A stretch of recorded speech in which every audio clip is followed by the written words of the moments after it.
Hello everyone, Kanoja sir here and welcome you in student point academy.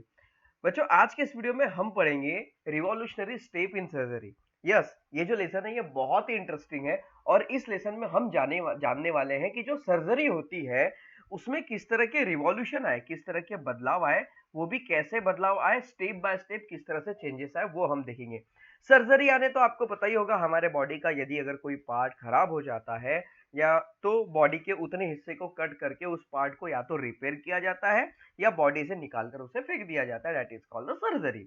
Okay, अब ये जो surgery है ये कब इंट्रोड्यूस हुई, कब से शुरू हुई और अब तक इनमें क्या क्या चेंजेस आए वो हम इस लेसन में पढ़ने वाले हैं। So let's start. Surgery dates back to as early as 600 BC. BC मतलब बिफोर क्रिश्चियन या बिफोर क्राइसिस हम कहते हैं।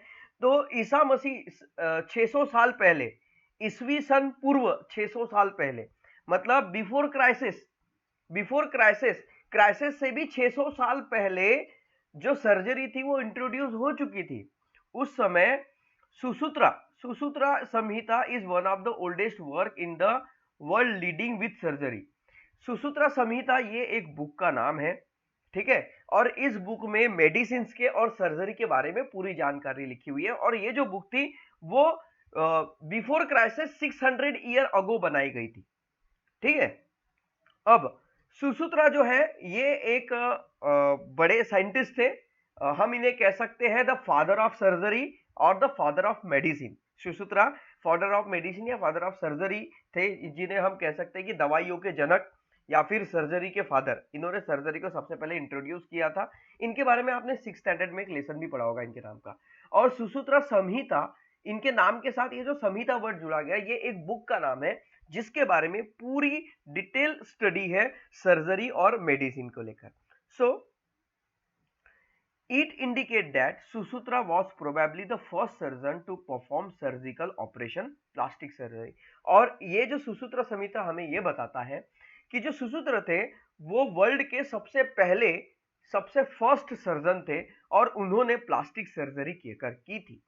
Letter some ancient surgeon perform tooth extraction and blood lengthening. उसके बाद फिर और भी सर्जरी आने लगी। पहले, सबसे पहले जो सर्जरी की गई थी वो प्लास्टिक सर्जरी थी जो कि सुसूत्रा ने की थी। उसके बाद नए नए सर्जन आते गए और नई नई तरह की सर्जरी होती गई, जैसे कि टूथ एक्सट्रैक्शन, दांत को निकालकर बाहर कर देना। जैसे मान लो मुंह में, दांतों में अगर सड़न हो गई, अब वो दांत हमारे काम का नहीं रहा, तो क्या किया जाता है भाई, उस पार्ट को निकालकर फेंक दिया जाता है। That is a tooth extraction. दांत को बाहर निकाल के फेंक देना, ये एक प्रकार की टूथ की सर्जरी होती है। या बॉडी से ब्लड निकालना, ये भी एक तरह की सर्जरी होती है। So major surgery could not develop for centuries because of lack of knowledge and technology. Major surgery could not develop for centuries. For centuries मतलब कई साल, सेंचुरी मतलब सैकड़ों, कई सैकड़ों वर्षों तक तो मेजर सर्जरी होती ही नहीं थी। क्योंकि मेजर सर्जरी जो थी, मेजर सर्जरी कैसे परफॉर्म करे ये डॉक्टर्स को पता ही नहीं था। रीजन, या तो कम नॉलेज हो सकता है या फिर टेक्नोलॉजी। तो भाई कम नॉलेज तो हम कह नहीं सकते, ठीक है, जरूरी नहीं है, पर टेक्नोलॉजी की कमी हो सकती है, ये मैं कह सकता हूं कि टेक्नोलॉजी, पहले के जमाने में नॉलेज तो था पर टेक्नोलॉजी नहीं हुआ करती थी, या फिर नॉलेज या टेक्नोलॉजी बोथ, दोनों का प्रॉब्लम हो सकता है। तो इस वजह से मेजर सर्जरी जो थी वो परफॉर्म नहीं की जा पा रही थी, क्योंकि उनके पास उतने साधन साहित्य नहीं होते थे। Okay, the doctor had cut open the part of the body that was not healthy. जो हमारे बॉडी का पार्ट हेल्दी नहीं है, उस पार्ट को डॉक्टर क्या करते थे, कट करके ओपन करते थे और फिर उसे रिपेयर करते थे। कैसे? रिमूव इट और सेट राइट दैट पार्ट। या तो उस पार्ट को बॉडी से निकाल ही देते थे, अगर वो बॉडी में तकलीफ कर रहा है तो या तो उसे निकाल ही देते थे या फिर उसे ठीक कर देते थे। So this would involve a lot of pain to patient. और इस तरह की सर्जरी में पेशेंट को बहुत दर्द, बहुत पीड़ा, बहुत तकलीफ सहन करनी पड़ती थी।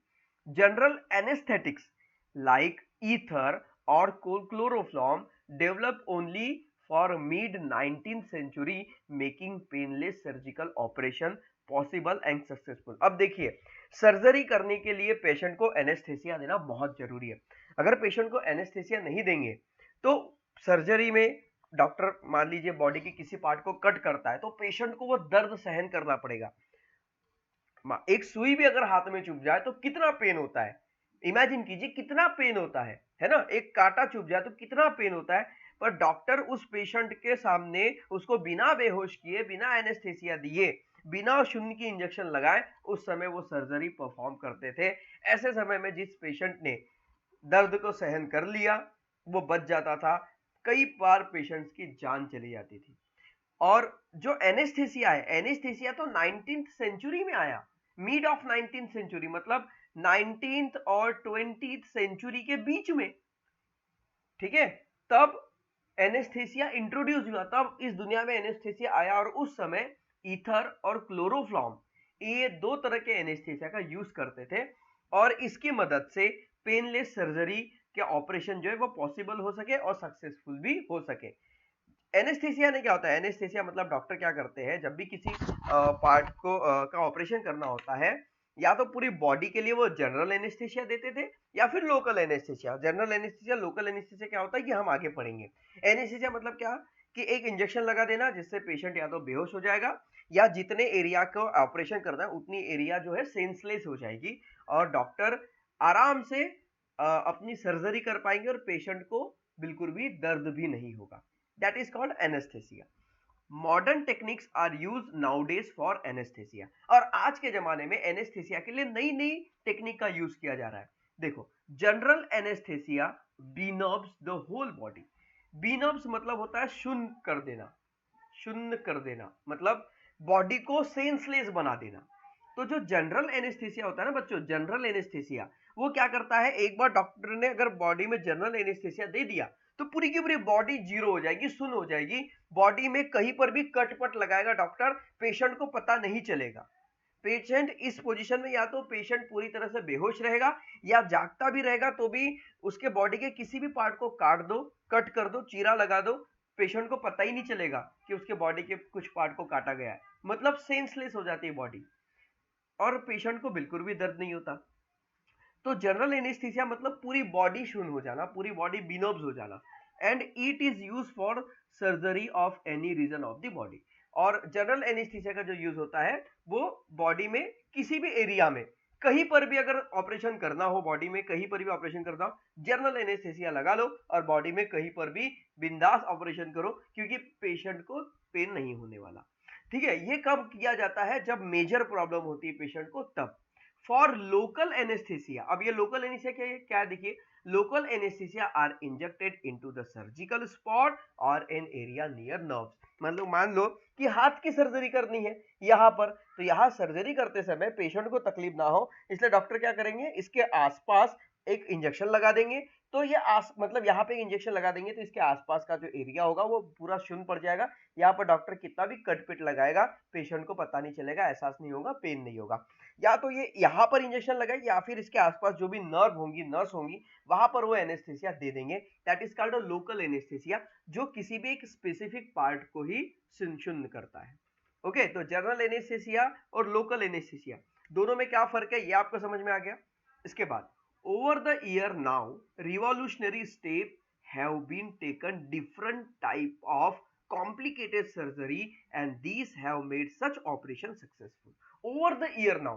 जैसे जैसे जैसे जैसे समय बीतता गया, revolutionary step have been taken मतलब नई नई स्टेप्स आने लगी, ठीक है, सर्जरी में चेंजेस होने लगे, and different type of complicated surgery and these have made operation successful. और अलग अलग तरह की मुश्किल से मुश्किल सर्जरी की जाने लगी, और ये सर्जरी जो है और ये सर्जिकल ऑपरेशन जो है ये सक्सेसफुल भी होने लगे।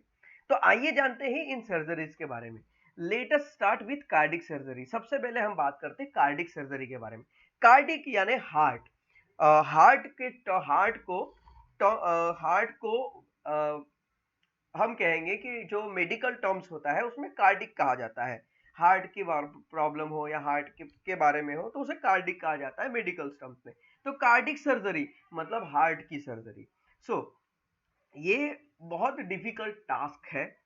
पुराने जमाने में बहुत ज्यादा डिफिकल्ट टास्क हुआ करता था, पर आज बहुत सारी ऐसी मशीनें हैं जो आसानी से कार्डिक सर्जरी कर देती है। Today if you need to have a heart surgery you can choose from many fine doctors.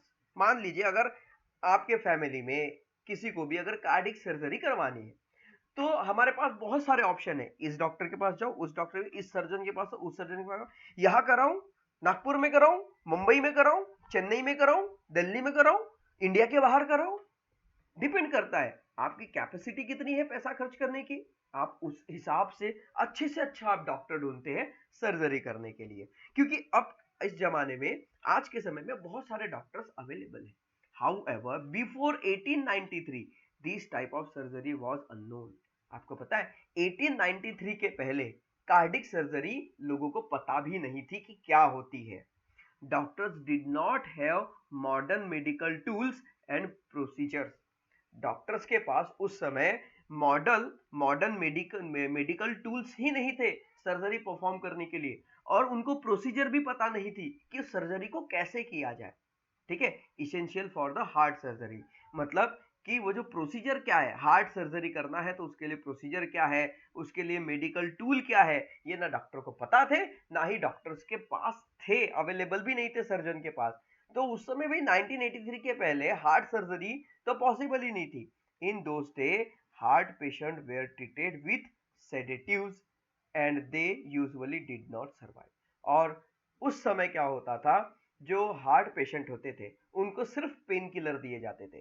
Sedatives मतलब पेन किलर्स, ठीक है, पेन किलर इंजेक्शन या टैबलेट्स, पेन किलर दो, दर्द को ठीक करो, सहन करते रहो। उस समय के लोग थे जो थे वो बस जब तक के दर्द सहन कर पाए, नहीं तो फिर चल दिए, ज्यादा दिन वो नहीं जी पाते थे, क्योंकि सर्जरी पॉसिबल ही नहीं थी। Then 1893 Daniel Hale Williams, a young African American surgeon.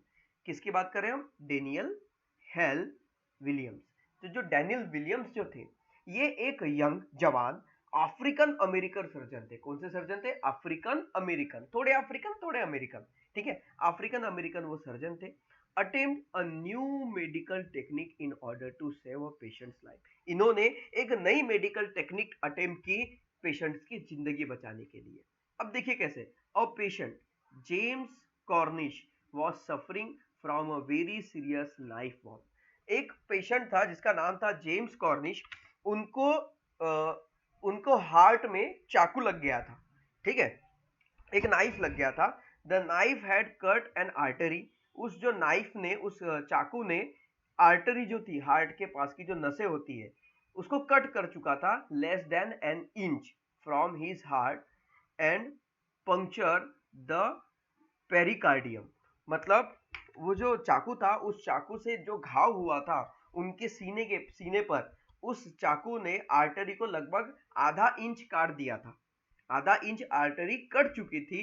और जो पैराकार्डियम होता है, पैराकार्डियम क्या होता है, the sac around the heart, हमारे हार्ट के आसपास एक लेयर बनी होती है, एक सैक बना होता है, उस सैक को भी उस चाकू ने फाड़ दिया था, पंक्चर कर दिया था। इसका मतलब पूरा हार्ट डैमेज हो चुका था। डॉक्टर, तो वो पेशेंट जब डॉक्टर के पास आया, doctor Williams with 6 staff doctor, doctor Williams थे, ठीक है, और उनके साथ 6 लोगों की टीम थी, 6 डॉक्टर्स की। Perform a complicated and daring operation, इस मुश्किल भरे ऑपरेशन को उन्होंने परफॉर्म किया। And doctor William become the first surgeon to save his patients by successfully repairing the human heart. और पहली बार डॉक्टर विलियम्स ने हार्ट को ओपन करके ओपन हार्ट सर्जरी की थी। पहली बार किसी फटे हुए दिल को उन्होंने ठीक किया था, दैट इज रिपेयर किया था, पहली बार ओपन हार्ट सर्जरी हुई थी। Now many more advance technique are use in this speciality. अब इस स्पेशलिटी के लिए एक बार पता चल गया कि ये पॉसिबल है, पेशेंट मरेगा नहीं, पेशेंट की जान बचाई जा सकती है। हार्ट में अगर डैमेज हो भी गया तो भी अगर पेशेंट समय रहते अगर डॉक्टर के पास आ जाए तो डॉक्टर उसे बचा सकता है। अब मान लीजिए डॉक्टर ने एक बार बचा लिया तो डॉक्टर्स को पता चल गया कि ये पॉसिबल है, फिर डॉक्टर क्या करते हैं, उसके ऊपर नई खोज करना शुरू कर देते हैं। उसके बाद ऐसे कई तरह की टेक्निक्स आने लगी और ऐसे कई तरह की स्पेशलिटीज डॉक्टर आने लगे और इस तरह की सर्जरी होने लगी to deal with heart complication, open heart surgery. और ये जो हार्ट कॉम्प्लिकेशन थे इसके लिए कौन सी सर्जरी की जाने लगी, ओपन हार्ट सर्जरी की जाने लगी। ओपन हार्ट सर्जरी मतलब मान लीजिए हार्ट को रिपेयर करना है, हार्ट के वॉल्स अगर खराब हो गए तो यहाँ से कट लगाएंगे, खोलेंगे, हार्ट को ओपन करेंगे, हार्ट को भी खोल के ओपन करेंगे, हार्ट को भी कट करेंगे, उसको ओपन करेंगे और उसमें जो वॉल्स है उसको ठीक करते हैं। So that is open heart surgery, मतलब हार्ट को खोल देना। So which can help the repair heart defect, तो जिससे हार्ट के डिफेक्ट को रिपेयर किया जा सकता है। हार्ट में जो वॉल्स है और इवन रिप्लेस है, हार्ट में जो वॉल्स है वो वॉल्स अगर खराब हो गई है तो उसे रिपेयर किया जा सकता है या फिर उसे रिप्लेस किया जा सकता है। It is also perform successfully, और इस तरह की सर्जरी सक्सेसफुली परफॉर्म होने लगी। With proper major patients can recover from cardiac surgery faster than they died before. पहले के समय क्या होता था, कार्डिक सर्जरी की प्रॉब्लम आ गई, पेशेंट दर्द के मारे तड़प तड़प के मर जाता था, पर अब मर नहीं पाया पेशेंट, जो है वो समय रहते ही कम से कम टाइम में पेशेंट्स की सर्जरी करके उसे ठीक कर दिया जा रहा है। तो ये हो गई हमारी कार्डिक सर्जरी, पहली सर्जरी। उसके बाद हम बात करते हैं न्यूरो सर्जरी की। सो न्यूरो सर्जरी, न्यूरो सर्जरी मतलब क्या होता है? न्यूरो मतलब नर्व, नर्व मतलब हमारे दिमाग में जो नसें होती है, नर्व्स। ये नर्व सिस्टम हमारे बॉडी में एक माइंड में होता है और एक हमारी स्पाइनल कॉर्ड में होता है, और ये दोनों मिलाकर हमारे बॉडी को कंट्रोल करते हैं। तो न्यूरो सर्जरी जानते हैं, surgical specialisation that treat disease and disorder of the brain and spinal cord. अगर हमारे ब्रेन में या स्पाइनल कॉर्ड में अगर कोई प्रॉब्लम आ गई तो न्यूरो सर्जरी की जरूरत पड़ती है। So neurosurgery is another recent specialty to have received recognition since the early 19th century। देखो, न्यूरोसर्जरी जो थी इज अनदर रिसेंट स्पेशलिटी। तो न्यूरोसर्जरी जैसे कि हमने कार्डिक सर्जरी देखा ना, कार्डिक सर्जरी देखा, वैसे न्यूरो सर्जरी थी।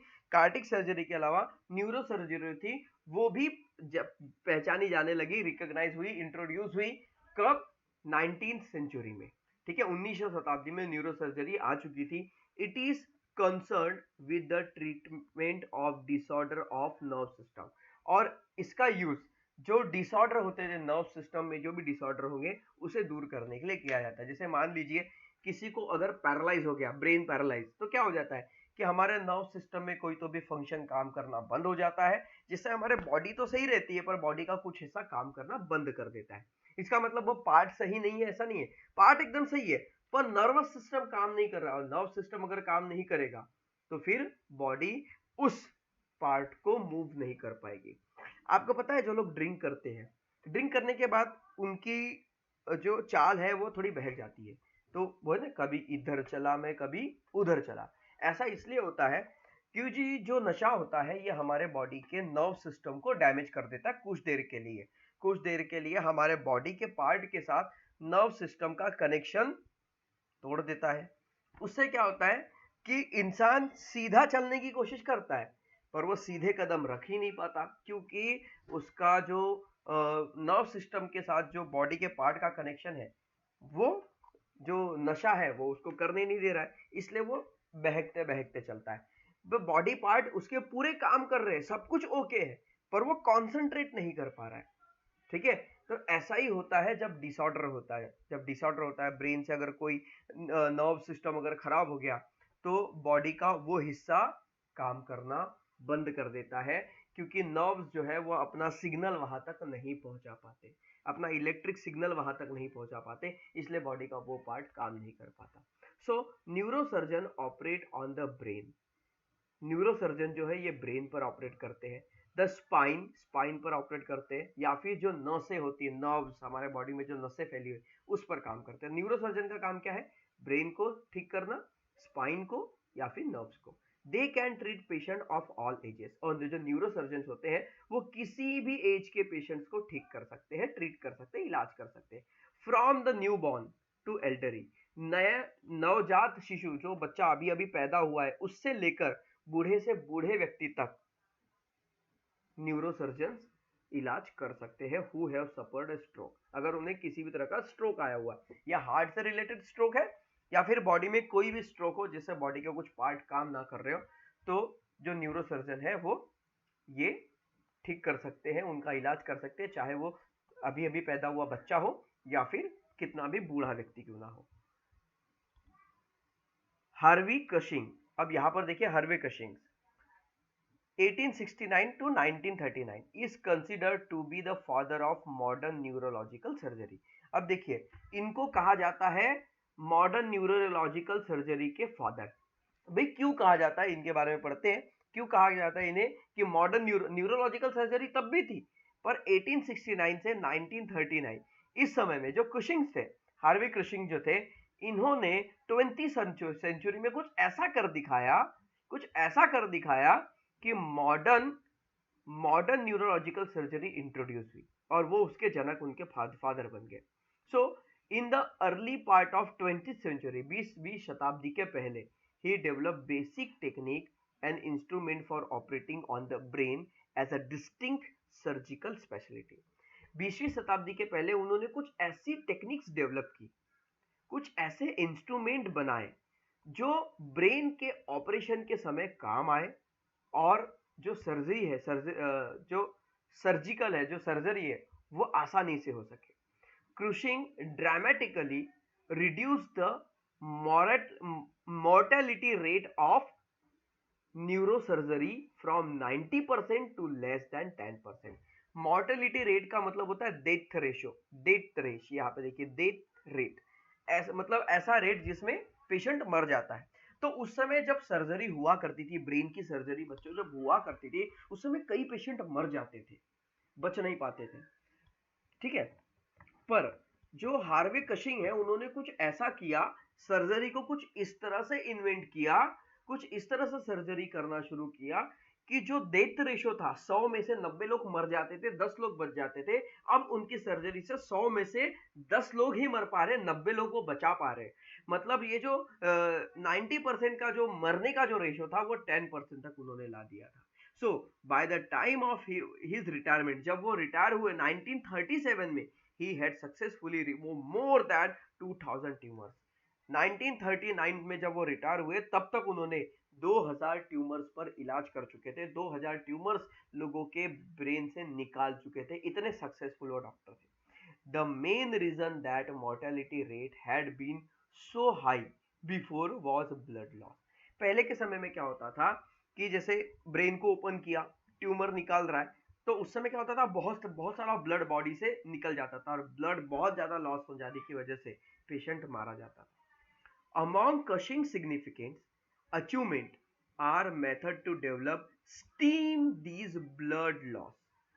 स्टीम मतलब यहां पर होता है कंट्रोल। उन्होंने क्या किया, इस ब्लड लॉस पर कंट्रोल किया। ब्लड लॉस पर कंट्रोल कैसे किया? By inventing a clip called silver clip. उन्होंने एक क्लिप इन्वेंट की, वो क्लिप का नाम था सिल्वर क्लिप। उसका काम क्या था, सर्जरी के समय जहां से जिस नर्व से खून बहुत सारा बाहर आ रहा है, वहां पर वो क्लिप लगा दो, खून बॉडी से बाहर निकलना बंद हो जाएगा, उतना ही ब्लॉक हो जाएगा, और फिर ब्लड का एक्सेसिव लॉस बॉडी से नहीं होगा, तो पेशेंट मरेगा भी नहीं और सर्जरी आराम से होगी। इसमें खतरा ये होता है, ऐसा नहीं कि कोई भी चिमटा पकड़ के लगा दिए और खून बंद हो गया, ऐसा नहीं होता। ऐसा करेंगे तो पेशेंट को इन्फेक्शन हो जाएगा, उसकी जान जा सकती है। इसलिए बहुत ही कॉम्प्लिकेटेड होती है चीजें। हमें ये सिर्फ एक क्लिप समझ में आ रही है, पर इस क्लिप के पीछे बहुत स्टडी है बच्चों। सो उस क्लिप का नाम फिर कशिंग क्लिप रख दिया गया, क्योंकि जो डॉक्टर कशिंग है, ओके, उन्होंने ही इस क्लिप को इन्वेंट किया था, तो कशिंग क्लिप उसका नाम रख दिया गया। Thus, neurosurgery is one of the most cutting edge in the world of surgery and medicine. So, neurosurgery जो है, ये one of the most cutting edge मतलब लेटेस्ट डेवलपमेंट, दुनिया की लेटेस्ट डेवलपमेंट वाली जो पहली सर्जरी है, सर्जरी और उसकी मेडिसिन की जो न्यूरो सर्जरी है। So what is the robotic surgery? अब हम बात करते हैं रोबोटिक सर्जरी के लिए, जो कि आज के जमाने में सबसे एडवांस है, और डॉक्टर इस रोबोटिक सर्जरी का यूज करके बहुत कॉम्प्लिकेट से कॉम्प्लिकेटेड सर्जरी को भी वो आसानी से परफॉर्म कर पाते हैं। So robotic surgery is the type of minimally invasive surgery. Minimally invasive means that instead of operating on patients through large incision, use is made of miniatured surgical instrument. देखो, robotic surgery ये इस type की surgery, type of minimally invasive surgery, मतलब छोटा सा cut, मान लीजिए अगर हार्ट में सर्जरी करनी है तो पहले के जमाने में इतना पूरा काट देंगे, फिर खोल देंगे, फिर हार्ट को खोलेंगे, फिर सर्जरी करेंगे, मतलब हार्ट भी फाड़ेंगे, ये एरिया भी फाड़ेंगे, बीच की हड्डी भी तोड़ेंगे हार्ट तक पहुंचने के लिए, और उसके बाद फिर वापस सिलेंगे। पेशेंट को बहुत प्रॉब्लम होती थी। अब क्या हो गया है, रोबोटिक सर्जरी क्या हो गया, robotic surgery minimally invasive surgery बन गई है। मतलब कि जैसे मान लो यहां से अगर ऑपरेट करना है तो क्या करेंगे, एक कट यहाँ लगाएंगे, एक कट यहाँ लगाएंगे, एक कट यहाँ लगाएंगे, दो तीन जगह कट लगा देंगे, और उस कट से दूरबीन के थ्रू ऑपरेशन जिसको हम कहते हैं, कुछ इंस्ट्रूमेंट होते हैं वो अंदर जाते हैं, हार्ट को सर्जरी करके रिपेयर उपेयर करके ठीक ठाक करके बाहर निकल जाते हैं, और बहुत छोटे छोटे कट में ऑपरेशन हो जाता है।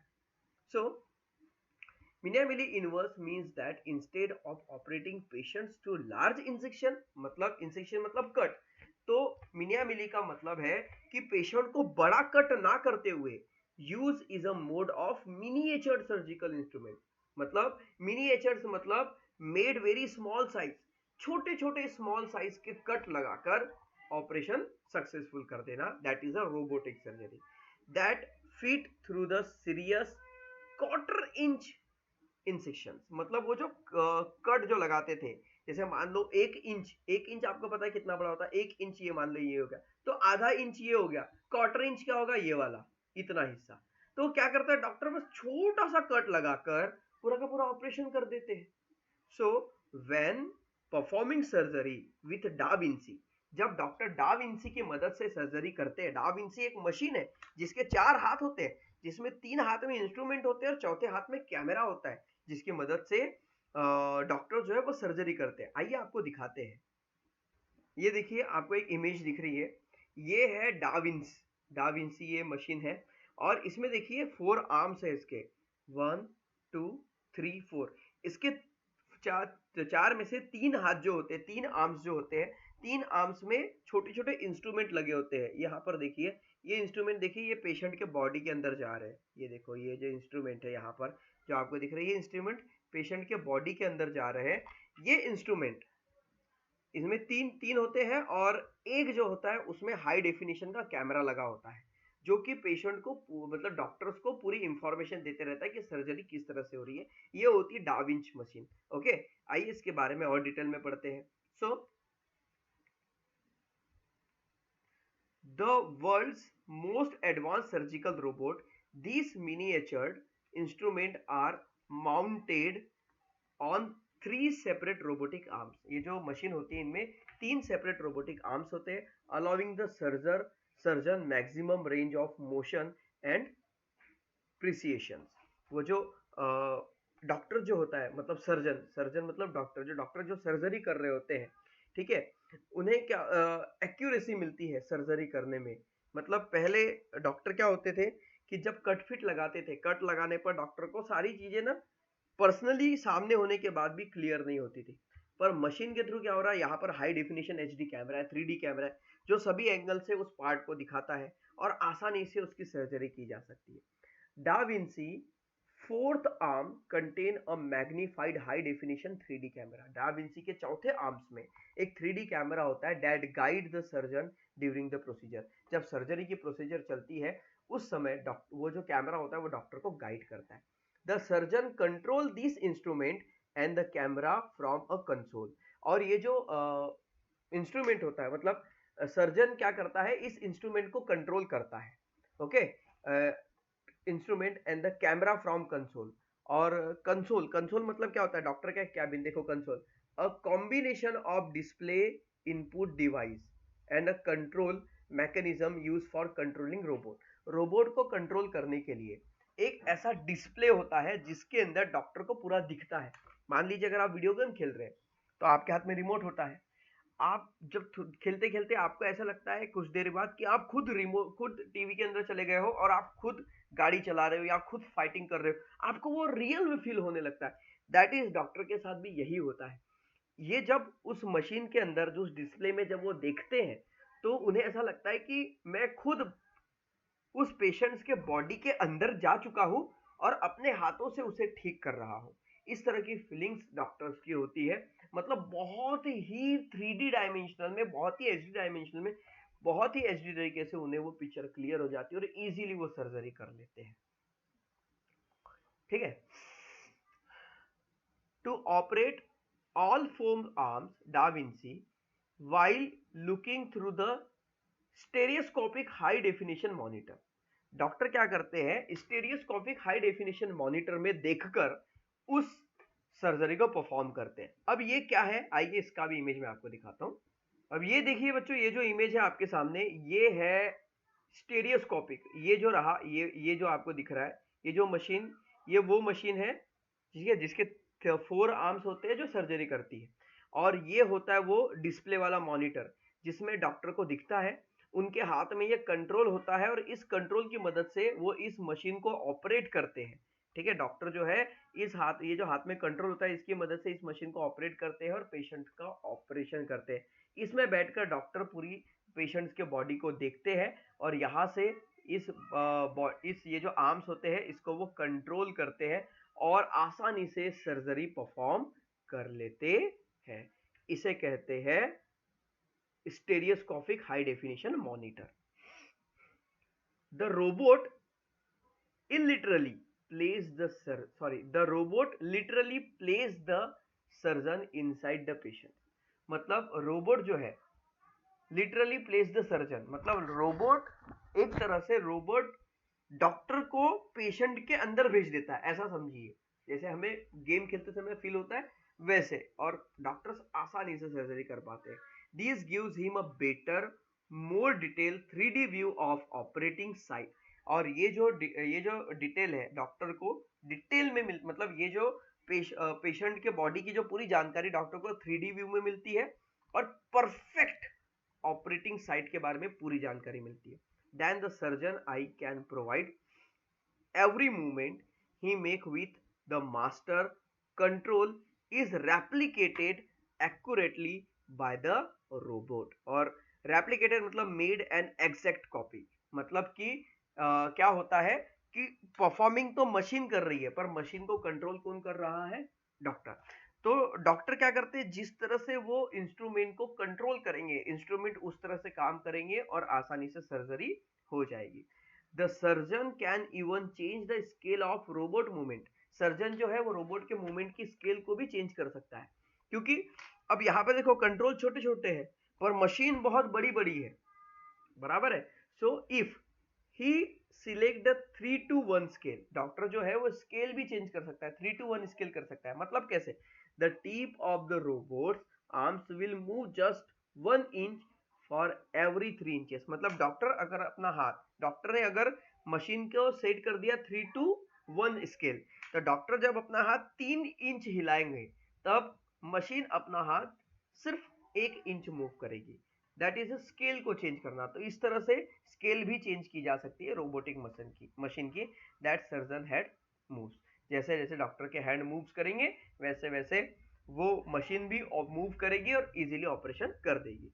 So utilizing these advanced technology, our surgeons are able to perform a growing number of complex surgical procedure। और इस तरह की सर्जिकल टेक्नोलॉजी का यूज करके हमारे जो डॉक्टर है वो growing number of complex surgical, मतलब जो कॉम्प्लेक्स से कॉम्प्लेक्स, मुश्किल से मुश्किल सर्जरी को भी ज्यादा से ज्यादा नंबर्स में वो ठीक कर पा रहे हैं, सर्जरी अच्छे से कर पा रहे हैं।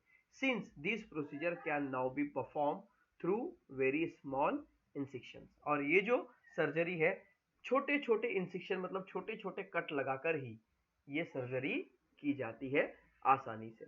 Our patient experience a number of benefit compare to the open surgery of the past. तो उस समय जो पास्ट में ओपन सर्जरी हुआ करती थी, अब ये ओपन सर्जरी छोटे छोटे कट लगाकर किस में बदल गई है, रोबोटिक सर्जरी में बदल गई है। तो देखिए कितना बड़ा चेंजेस आया, कितना बड़ा रिवॉल्यूशन आया। जहां पर इंसान पहले पूरी बॉडी को चीर फाड़ करके सर्जरी करते थे, अब बिना चीर फाड़ करे छोटा सा कट लगाकर भी सर्जरी की जा सकती है, वो भी सिर्फ एक रोबोट मशीन की मदद से। That is a revolutionary changes in surgery.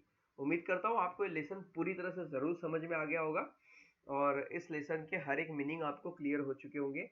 Okay, अगर आपको ये वीडियो बच्चों अच्छा लगा है तो वीडियो को लाइक जरूर कर दो और मेरे चैनल में अगर पहली बार हो तो इसे सब्सक्राइब जरूर कर दो। तो मिलते हैं ऐसे ही अमेजिंग एक्सप्लेनेशन के साथ अलग वीडियो में, नेक्स्ट वीडियो में। और मैं आपसे चाहूँगा मेरे चैनल में स्टैंडर्ड थर्ड से लेकर 10th तक मैं सारे सब्जेक्ट यहाँ पर अपलोड करने वाला हूँ। पॉसिबल हो सके उतना मैं काम करने की कोशिश करूँगा, आपको ज़्यादा से ज़्यादा कंटेंट देने की कोशिश करूँगा। आपको मेरे थ्रू और कौन-कौन से सब्जेक्ट पढ़ने हैं वो भी मुझे बता दीजिए। इवन ऑल मैं ऑल सब्जेक्ट आपके पढ़ा सकता हूँ, सो डोंट वरी। ओके, सबसे पहले कौन-कौन से सब्जेक्ट आपको कंप्लीट करवा लेने हैं आप उसके बारे में मुझे ज़रूर बताइएगा। हम उन सभी सब्जेक्ट को फटाफट कंप्लीट करके उनके वीडियोस बनाकर अपलोड कर देंगे ताकि आपकी स्टडी कंटिन्यू चलती रहे बिना रुके। सो स्टूडेंट्स, मिलते हैं नेक्स्ट वीडियो में। Till then bye bye.